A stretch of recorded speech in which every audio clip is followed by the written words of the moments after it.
आप सब। तो आज हम कंटिन्यू करने वाले हैं एम लक्ष्मीकांत इंडियन पॉलिटी का 7th एडिशन। ओके, हम 4th चैप्टर कर रहे हैं। 4th चैप्टर कौन सा है हमारा? Salient features of the constitution. अब ये हमारा 5th पार्ट होगा। हमने इससे पहले के पार्ट्स में क्या देखा? हमने 2 फीचर्स को देखा। सबसे पहला फीचर जो था कि इंडिया का जो संविधान है वो लेंथीएस्ट रिटन कॉन्स्टिट्यूशन है। सेकेंड फीचर हमने ये देखा कि इंडिया का कॉन्स्टिट्यूशन डिफरेंट सोर्सेज से लिया गया है।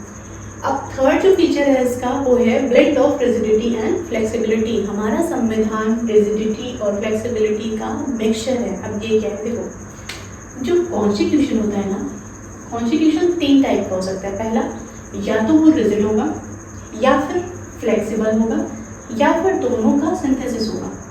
ठीक है, अब ये क्या है? रिजिडिटी का मतलब है एक ऐसा संविधान जो वक्त के हिसाब से बहुत आसानी से ना बदला जाए। ठीक है, जैसे यूएसए का कॉन्स्टिट्यूशन है, तो ये ऐसा कॉन्स्टिट्यूशन है कि इसमें अमेंडमेंट करना आसान नहीं है, बहुत ही टफ होता है इसमें अमेंडमेंट करना, है ना। तो ये रिजिडिटी कहलाती है ना, रिजिड कॉन्स्टिट्यूशन हुआ। फ्लेक्सिबल कॉन्स्टिट्यूशन वो होता है जो बहुत ही आसानी से अमेंड किया जा सके, जैसे ब्रिटेन का कॉन्स्टिट्यूशन। ठीक है, बट इंडिया ने क्या किया? इंडिया ने मिडल पाथ को चूज़ किया और इन दोनों का मिक्सचर उसने चूज़ किया। ठीक है, तो इंडिया में जो हम तरीका इस्तेमाल करते हैं वो है दोनों का सिंथेसिस, रिजिडिटी और फ्लेक्सिबिलिटी का सिंथेसिस। ना तो हमारा संविधान बहुत ज़्यादा रिजिड है और ना ही बहुत ज़्यादा फ्लेक्सिबल है।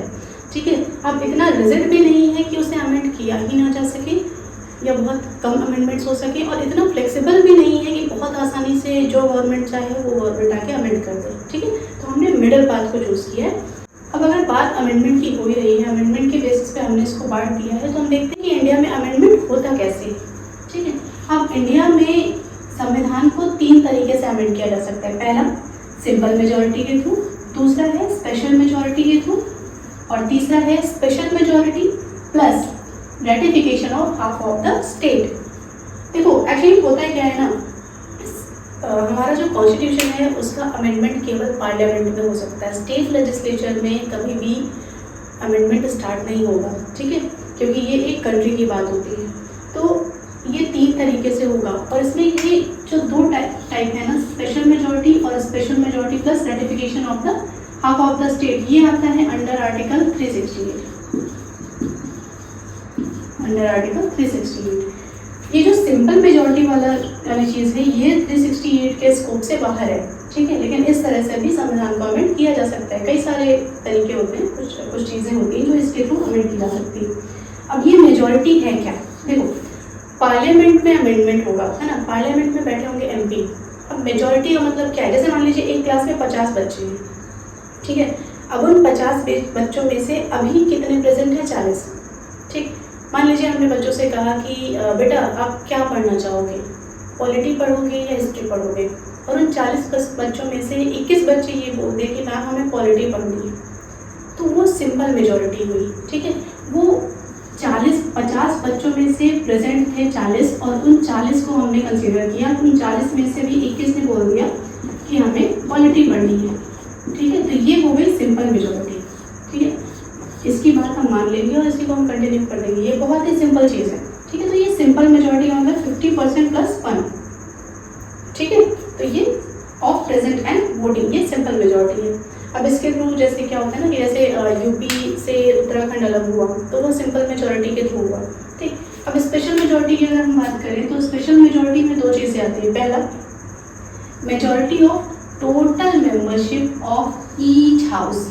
ठीक है, टर्म्स को याद रखिएगा। टोटल मेंबरशिप, टोटल मेंबरशिप का मतलब है जैसे लोकसभा की अगर हम बात करें तो लोकसभा में मैक्सिमम मेंबर्स कितने हो सकते हैं? 550। पहले 552 थे, अब 2 हटा दिए गए एंग्लो इंडियन वाले। ठीक है, 550 मैक्सिमम लिमिट हो सकती है, बट अभी कितना है? 545। ठीक है, इसकी मेजॉरिटी, टोटल मेंबरशिप की मेजॉरिटी ये कितना आएगा? ये आ जाएगा आपको 373। ठीक है, सॉरी 273। ठीक है, 273 आ जाएगा ये। ठीक, 50% प्लस 1, ये मेजॉरिटी ये आ जाएगी आपकी 273। ठीक है, प्लस ये सिचुएशन, ये कंडीशन तो फुलफिल होनी चाहिए, उसके साथ साथ majority of 2/3। Present and voting. अब मान लीजिए 545 टोटल मेंबर हैं, लेकिन इसमें से सारे प्रेजेंट नहीं है, ठीक है। मान लीजिए से इसमें से कितने प्रेजेंट है, 300, ठीक है। अब 300 ये जो प्रेजेंट है उसका 2/3, ठीक, तो उसका 2/3 कितना होगा, ये आएगा आपका 100, ये 200 आएगा, ठीक है। तो ये अब जब भी वोटिंग होगी किसी भी अमेंडमेंट को लाने के लिए, जब भी वोटिंग होगी तो जो फेवर में वोट करेंगे वो 200 से भी ज़्यादा होनी चाहिए और 273 से भी ज़्यादा होनी चाहिए, ठीक है। तो वो होगी हमारी स्पेशल मेजॉरिटी। आई थिंक आपको समझ में आ गया होगा। स्पेशल मेजॉरिटी में 2 क्राइटेरियाज होते हैं, दोनों फुलफिल होने चाहिए, क्योंकि एंड है, प्लस है, ठीक है। पहला majority of total membership of each house and majority of 2/3 present and voting, ठीक है। तो ये है। थर्ड जो तरीका होता है अमेंड करने का वो है special majority plus ratification of half of state, ठीक है। अब ये स्पेशल मेजॉरिटी यहाँ भी यही रहेगी, इसी मेजॉरिटी से चीज़ें पास होंगी, बट जितने टोटल स्टेट हैं इंडिया में उसमें से आधे इस चीज़ को, इस बात को रेटिफाई कर दें। मतलब ये है कि उस स्टेट के स्टेट लेजिस्लेचर जो भी अमेंडमेंट लाना है संविधान में उसको रेटिफाई कर दे, उसको अप्रूव कर दे, तब जाके संशोधन होगा, ठीक है। ओके, तो ये प्रोसेस होता है अमेंडमेंट का कॉन्स्टिट्यूशन में। और बहुत ज़्यादा डिटेल में अगर देखना है तो हम ये जो चैप्टर पढ़ेंगे तब देखेंगे, ठीक है। और अगर आपको टाइप्स ऑफ मेजॉरिटीज़ पढ़नी है, क्योंकि कई टाइप की मेजॉरिटी होती है, जैसे सिंपल होती है, फिर एब्सोल्यूट मेजॉरिटी होती है, इफेक्टिव मेजॉरिटी होती है, स्पेशल मेजॉरिटी होती है ना। तो इन चारों के अगर टाइप्स आपको पढ़ने हैं तो नेक्स्ट वीडियो जो होगी हमारी, आप उसको देख लीजिएगा, लिंक आपको डिस्क्रिप्शन बॉक्स में मिल जाएगी, ठीक है। वहाँ पे हम थोड़ा सा डिटेल में बता देंगे इसको, ओके। अब जो नेक्स्ट प्रोविजन है वो है फेडरल सिस्टम विद यूनिटरी बायस। अब ये क्या होता है, देखो यहाँ पे 2 टर्म्स का इस्तेमाल किया गया, एक तो किया गया फेडरल, दूसरा यूनिटरी। देखो एक चीज़ हमेशा ध्यान रखना, कंट्री में ना 2 चीज़ें पॉसिबल हैं। पहला, या तो सेंट्रलाइजेशन हो या तो डिसेंट्रलाइजेशन। अब ये है क्या, सेंट्रलाइजेशन का मतलब होता है पावर एक जगह जाकर इकट्ठी हो जाए, ठीक है। डिसेंट्रलाइजेशन का मतलब होता है पावर को हर लेवल में डिस्ट्रीब्यूट कर दिया जाए, ठीक है। अब इन 2 टर्म से हम इस पूरे कॉन्सेप्ट को समझने वाले हैं। देखो, फेडरल का मतलब है डिस्ट्रीब्यूशन ऑफ पावर, ठीक है। मतलब यहाँ पे हम कंट्री में सिर्फ एक हाथ में पावर नहीं दे रहे हैं, सिर्फ एक बंदा सब कुछ नहीं कर रहा है, और भी लोग हैं जिनको डिसीजंस लेने की पावर है, ठीक है। उनमें भी डिसीजन लेने की क्षमता है, उनको संविधान ने पावर दे रखी है।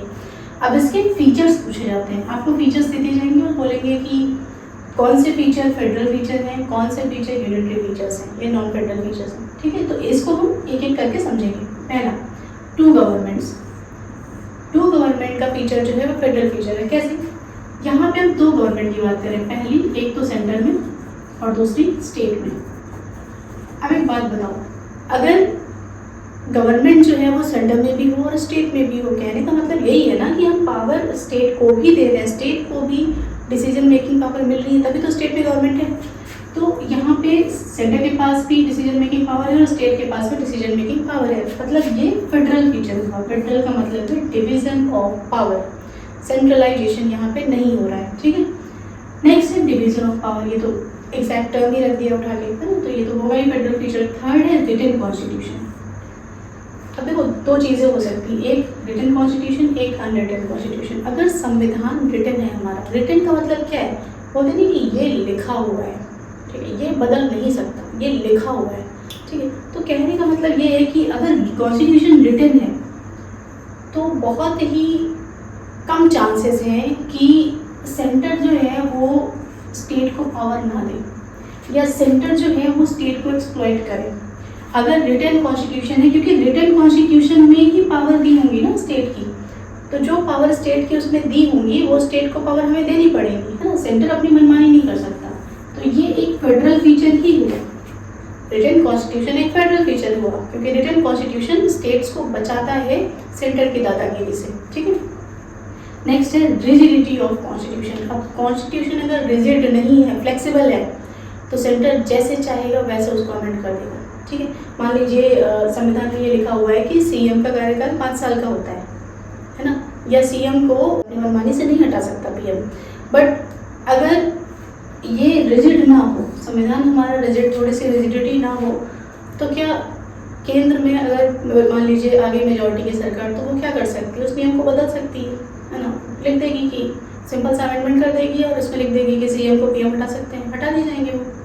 ठीक है, तो यहाँ पे मनमानी ना चले, इसलिए संविधान का रिजिड होना ज़रूरी है थोड़ा सा। और संविधान की जो रिजिडिटी है वो एक फेडरल फीचर है। क्यों? क्योंकि ये स्टेट्स को सेंटर के हाथों से बचाती है। नेक्स्ट है इंडिपेंडेंट जुडिशरी। अब जुडिशरी इंडिपेंडेंट है, इसीलिए तो ये फेडरल फीचर है हमारा। अगर जुडिशरी इंडिपेंडेंट नहीं होती तो जुडिशरी पे किसका बस चलता? सेंटर का। और अगर जुडिशरी पे सेंटर का बस चलेगा तो पावर डिस्ट्रीब्यूट कैसे होंगी? सेंटर के हाथ में रहेगी। ठीक है, तो इंडिपेंडेंट जुडिशरी भी फेडरल फीचर है। ओके, नेक्स्ट आता है बाईकैमरलिज्म। अब ये क्या होता है?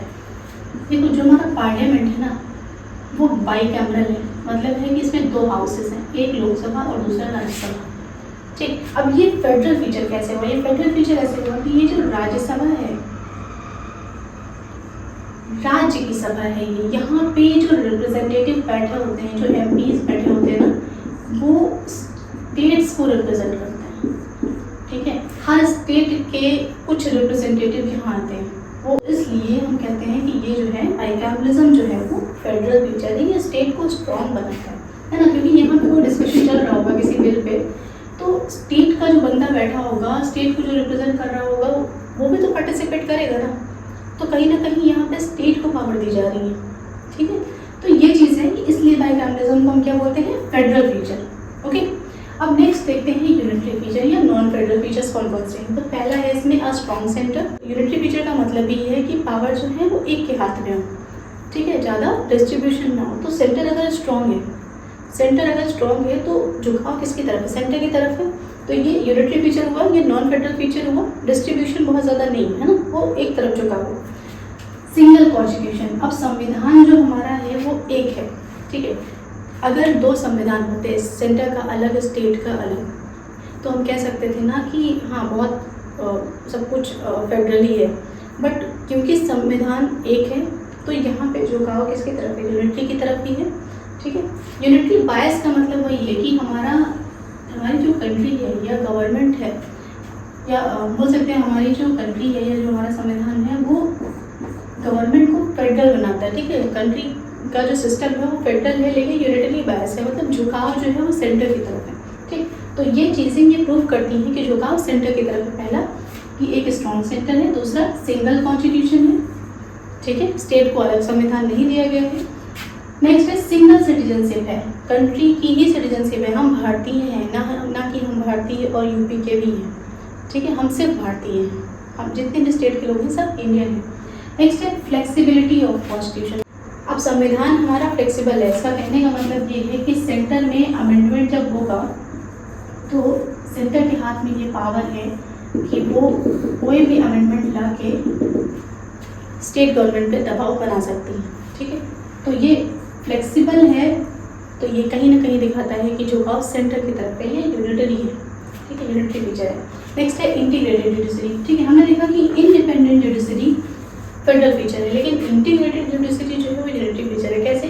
देखो, जुडिशरी का इंडिपेंडेंट होना कहीं ना कहीं स्टेट को स्ट्रॉन्ग बना रहा है, लेकिन इंटीग्रेटेड होना, इंटीग्रेटेड का होने का मतलब है सुप्रीम कोर्ट के नीचे हाई कोर्ट के नीचे डिस्ट्रिक्ट कोर्ट। अब ये हाई कोर्ट का, अगर मान लीजिए हाई कोर्ट में कोई केस चल रहा है, ठीक है, वहाँ से सुनवाई नहीं हुई तो हम अपील कर सकते हैं वहाँ पे सुप्रीम कोर्ट में, और ये दोनों एक ही घर के हैं। ठीक है, ये तीनों एक ही घर के हैं। ऐसा नहीं है कि ये अलग चीज़ हुई, ये अलग चीज़ हुई कि ये सेंटर का हो गया, ये स्टेट का हो गया, नहीं, ये इंटीग्रेटेड है, एक दूसरे एक ही परिवार के हैं। ठीक है, तो ये इंटीग्रेटेड होना इनका, ये कहीं ना कहीं सेंटर स्टेट को वीक बनाता है या सेंटर को और ज़्यादा स्ट्रॉन्ग बना देता है। ठीक है, नेक्स्ट है appointment of governors bye centre. अब हमने पहले भी देखा था कि जो गवर्नर्स का अपॉइंटमेंट होता है, स्टेट में गवर्नर होते हैं, उनको अपॉइंट कौन करता है? प्रेसिडेंट करते हैं। ठीक है, तो प्रेसिडेंट जब गवर्नर को अपॉइंट करेंगे तो कहीं ना कहीं अगर स्टेट में सेम गवर्नमेंट नहीं है जो सेंटर में है, तो गवर्नर और सीएम के बीच में झड़प चलती रहती है। ठीक है, क्यों, किस मुद्दे पे? वो बोलते हैं कि जो गवर्नर है वो सेंटर की सुनता है या सेंटर के हिसाब से काम करता है, कई बार बिल को रोक लेता है, बिल पे साइन नहीं करता है, ठीक है, तो बहुत सारी चीज़ें होती हैं। तो क्योंकि गवर्नर को सेंटर अपॉइंट कर रहा है या प्रेसिडेंट अपॉइंट कर रहा है, तो ये दिखाता है कि झुकाव जो है वो सेंटर की तरफ है, ये यूनिटरी फीचर है। नेक्स्ट है all India services. All India services IAS PCS sorry IAS IPS, ये सब क्या है? देखो, ये सेंट्रल लेवल की जॉब होती है, ठीक, IAS IPS IFS, but appoint कहाँ होता है पर्सन? स्टेट में। अब मान लीजिए आपका अपॉइंटमेंट हुआ, आप IAS ऑफिसर बने और आपको यूपी का कोई स्टेट, यूपी के किसी डिस्ट्रिक्ट में आपको DM बना दिया गया, तो आप हो यूपी में, लेकिन ये जॉब कौन सी है? सेंट्रल लेवल की ना, तो कंट्रोल किसके हाथ में होगा? सेंटर के हाथ में होगा। तो सेंटर का कंट्रोल स्टेट पे है, ठीक है ना, डायरेक्टली इनडायरेक्टली कहीं ना कहीं स्टेट पे कंट्रोल किसका चल रहा है? सेंटर का चल रहा है। क्यों? क्योंकि सेंट्रल गवर्नमेंट की जॉब है। तो इसलिए बोलते हैं कि ऑल इंडिया सर्विसेज जो है वो भी एक यूनिटरी फीचर है, नॉन फेडरल फीचर है। नेक्स्ट आता है इमरजेंसी प्रोविजन। अब जितनी भी इमरजेंसी है, चाहे वो हम नेशनल इमरजेंसी की बात करें, चाहे हम स्टेट इमरजेंसी की बात करें, चाहे फाइनेंशियल इमरजेंसी की बात करें, वो सारी पावर होती है किसके हाथ में है? तो वो सेंटर के हाथ में होती है, वो प्रेसिडेंट के हाथ में होती है। तो इसलिए ये भी फीचर जो है हमारा वो यूनिटरी फीचर है, ठीक है, ये नॉन फेडरल फीचर है। ओके, तो हमने देखा कि फेडरल सिस्टम और यूनिटरी सिस्टम, इन दोनों के अलग अलग फीचर्स कौन कौन से हैं, ये पूछे जाते हैं, तो आपको याद रखना है। अब एक क्वेश्चन और बनता है यहाँ से कि जो वर्ड फेडरेशन है ना, वो फेडरेशन संविधान में कहीं मेंशन किया गया है या नहीं किया गया है? तो ये आप हमेशा याद रखिएगा कि जो फेडरेशन टर्म है, फेडरेशन वर्ड है, ये आपको कॉन्स्टिट्यूशन में कहीं नहीं मिलेगा। कॉन्स्टिट्यूशन के किसी भी आर्टिकल में इस टर्म को मेंशन नहीं किया गया है। आर्टिकल 1 जो है, आर्टिकल 1 ये बोलता है कि हमारी कंट्री जो है वो यूनियन है स्टेट्स का, ठीक है, ये एक संघ है राज्यों का, ठीक है। अब इस स्टेटमेंट का मतलब क्या हुआ? स्टेटमेंट का ये मतलब हुआ कि जो स्टेट्स हैं उनके बीच में कोई एग्रीमेंट नहीं हुआ है ना, कि आओ हम लोग मिलके एक यूनियन बना लेते हैं। ये जो यूनियन बना है ना, जो संघ बना है स्टेट का, वो एग्रीमेंट के थ्रू नहीं बना है। हमने ऐसा नहीं हुआ कि कई सारे स्टेट्स आए और एक एग्रीमेंट किए और आके मिल गए और एक यूनियन बना लिया, ऐसा नहीं हुआ है।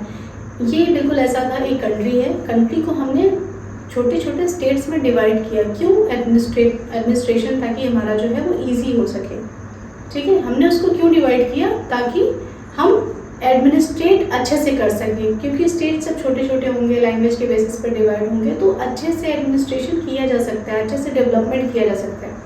तो एक कंट्री थी इंडिया, उसको छोटे छोटे स्टेट्स में बांटा गया, ना कि अलग अलग स्टेट्स आके कोई एग्रीमेंट किए थे ताकि वो एक यूनियन बनाते, ठीक है। तो कोई एग्रीमेंट नहीं हुआ था स्टेट्स के बीच में। दूसरा, नो राइट टू सेसीड, किसी भी स्टेट के पास ये पावर नहीं है कि वो कंट्री से अलग हो जाए, ठीक है, किसी के पास ये अधिकार नहीं है, राइट नहीं है।